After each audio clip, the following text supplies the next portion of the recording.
Hello and welcome to the MyClayCo studio. My name is Carla and today we are going to be doing a 3D creation, and that is using our 3D bow cutters.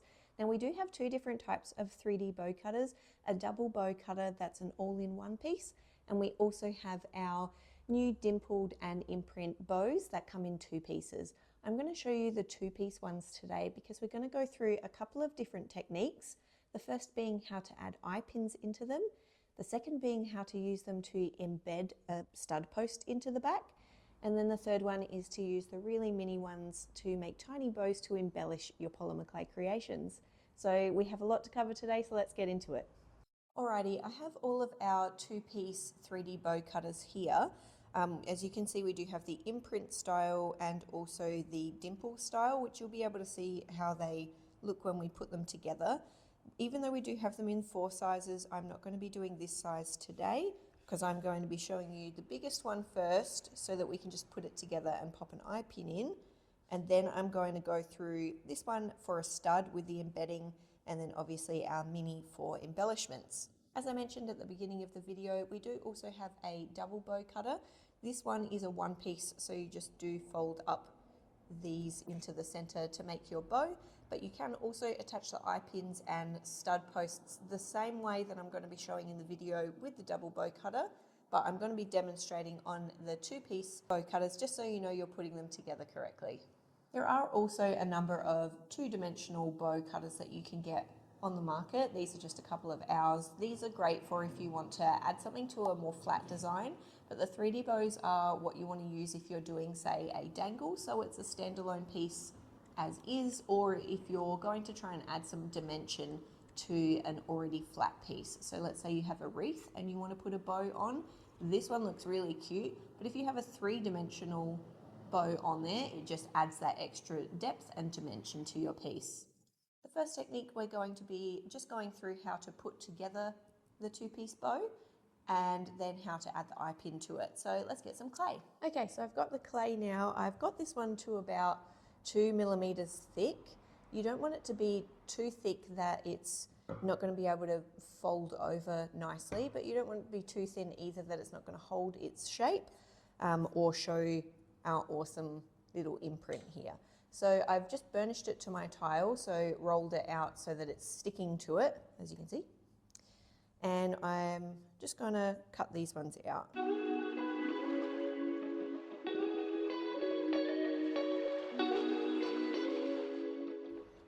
Okay, and that one is done. As you can see, it's thick enough to get that imprint, and I potentially could have gone a tad thinner if I wanted to, but you wouldn't want to go much thinner than that. All right, so all we need to do now is get a tissue blade, and we're just going to lift up these pieces here, and we're going to clean up the edges on them.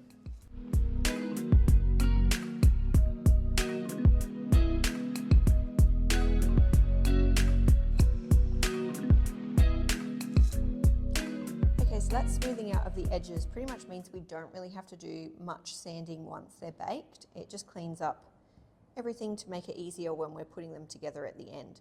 So, very simple, you flip it over, and this is going to be on the inside, so it doesn't matter if it's not the prettiest looking. And we're just going to pull these up into the center and just press down ever so gently. And you can see I just put my finger here just to make sure that I've got room, because we're going to wrap this one around. Now this one, when we're wrapping it around, it is quite thick when we're bending it around. So there is the option to actually elongate this and make this part thinner if we want to. I'm actually just going to do it as a thick piece just to show you that you can still do it this way. It's completely up to you what you'd prefer. So all I'm doing is I've put my bow piece in here so that it's just sitting above where the little tails are. And then all I'm going to do is fold this one over. And I just want to make sure that I'm tucking it under here.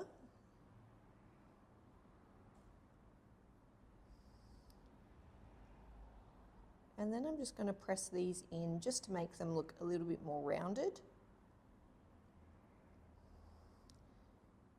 And that's the 3D bow. You can move these around however you please once it's together. So if you want these edges to come up a little bit more, or if you want it to sit with tails up, tails down, completely up to you. I've actually got a bowl of rice here because I want to make sure that mine pretty much bake like this. I don't want it to be sat up. So now I'm just going to grab my eye pin and we're going to put an eye pin in it. I'm using a little 14mm eye pin today because even though you can go directly into your bow, just straight down, you would then need to take it out and put some super glue on this and then put it back in once it's baked, just so that that eye pin's not going to slip out. But I'm actually going to show you how to do a hook method so that it's going to stay embedded into our pin. So anytime you want a pin to stay in without adhesive, you just need to make sure that you've got a bend in it so that it's not going to come out of the baked clay, because that bend is going to stop it from pulling out. So we're actually lucky with bows that they've got quite a lot of clay here, so it's not going to be too difficult to get this hook in. So all I'm going to be doing is finding the center of that, inserting it in, and then I'm just going to pivot it and place it in. Now that is nice and straight, and it's also hooked, which means it's not going to come out once it's baked. So that is how you fully embed an eye pin without having to use adhesives. I'm just sitting that one in my bowl of rice. All the rice does, it's uncooked rice, all the rice does is make sure that it's going to keep its shape, and it's not actually going to, it's light enough that it's not going to get any rice imprints or anything on it. Rather than on a tile, it's a flat surface, so it can actually sit funny and bend your piece while baking. The second one that I'm going to be showing you is with our smaller dimpled cutter, and I'm actually going to be doing it on ivory with a transfer on it, and then we're going to embed a stud post in. Again, this means that you don't have to use adhesive, and it's really nice and secure. It's the most secure that your clay pieces can be if the findings are embedded rather than adhered. So let's get some transfer onto this.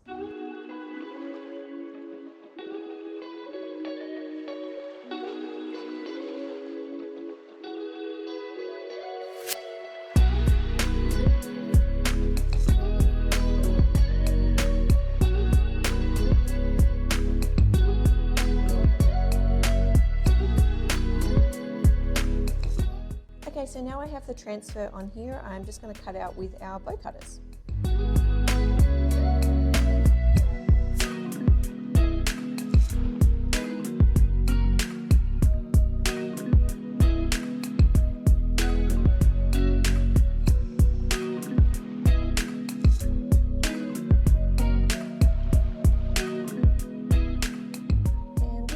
Super cute. If you did do it on a bigger bow, obviously it would show more of the transfer pattern, but I still think it's going to be pretty, showing the little flowers down the bottom. Okay, so now we've got to put it together the same way that we did last time, using our tissue blade to pull it up and just cleaning the edges.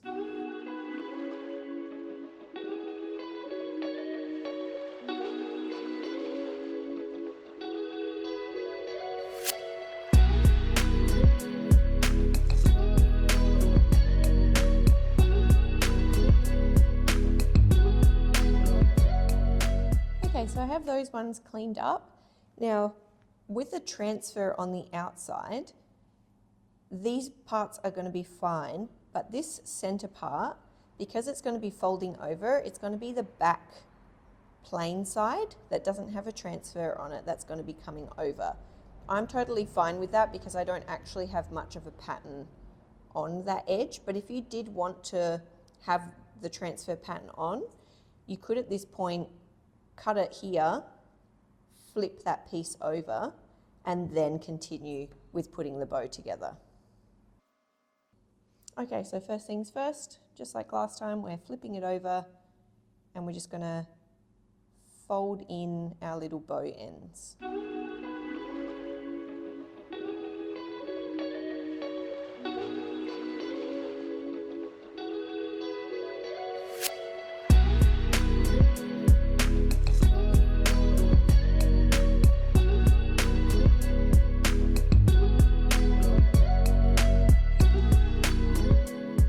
Now with this piece, because we are embedding, I am actually going to flatten this a little bit more. So I'm going to take my roller and I'm just going to roll that end just to make it a little bit flatter.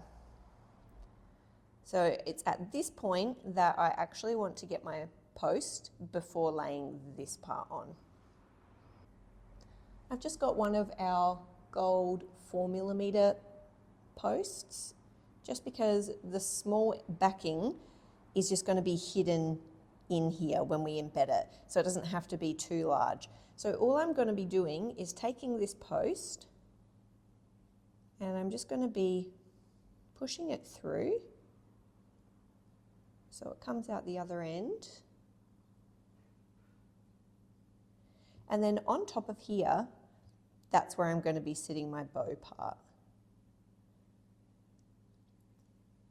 And then all we need to do is, just like our last one, fold this over.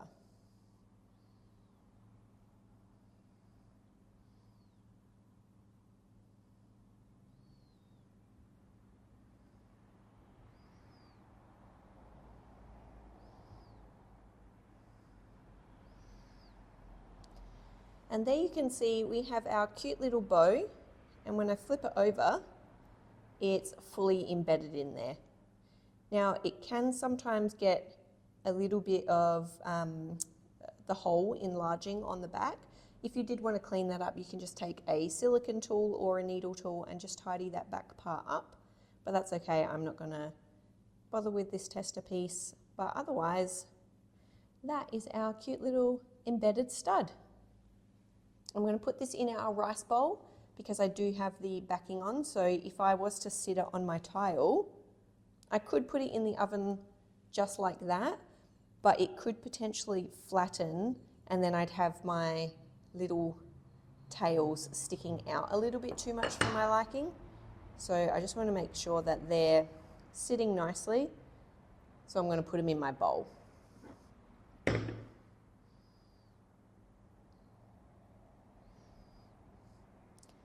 And there we have our standalone pieces. Now we're going to get onto our mini one so that we can embellish some clay pieces. So our last one, using the mini cutters, they're really, really tiny, so we just want to make sure that our clay is super thin for this one. So I think I've got this one to about 1mm. It's very flexy, and as you can tell, this one doesn't have any imprints on it, so we don't have to worry about having it thick enough for an imprint to show. We can have it kind of as thin as we like.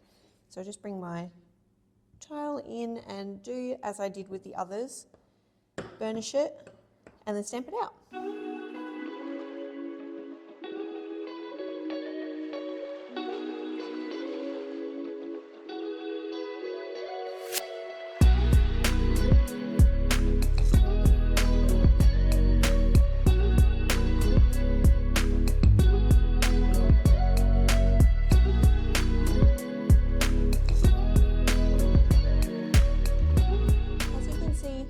They've cut really, really cleanly. So we don't really have to do much tidy up, but I'm just going to take them off with my tissue blade and then just smooth over the edges, because we are going to be using these mainly as embellishments, or if you were decorating a slab, you could put them on a slab, so we won't have an opportunity to sand them afterwards. Okay, and again we flip. I'm going to be folding these ones in. It can be a little bit clunky with my fingers, so I'm actually going to go get a tool for this. Using a dotting and shaping tool is really good for this one because the silicone is really nice and flexy, so it's not actually going to indent this one at all.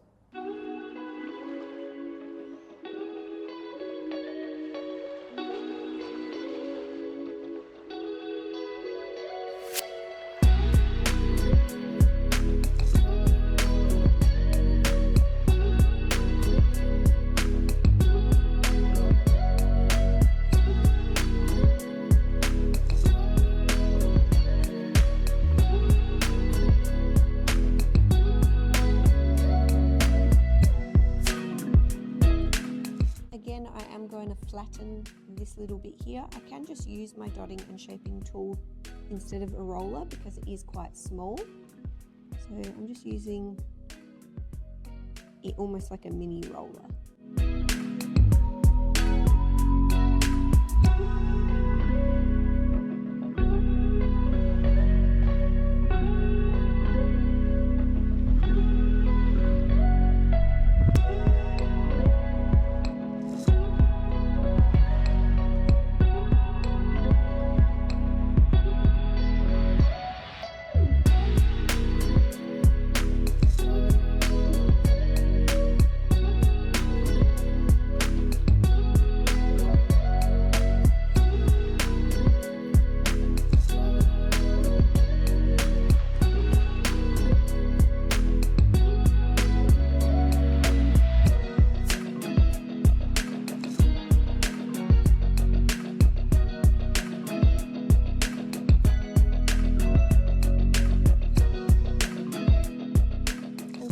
How to use our 3D bow cutters in the two pieces. We hope that you learned something today, whether it was how to put the bows together or simply how to embed eye pins and stud posts in your polymer clay creations. If you did enjoy the video, don't forget to like and subscribe. And of course, if you did have any questions, you can drop a comment down below. We'll see you next time.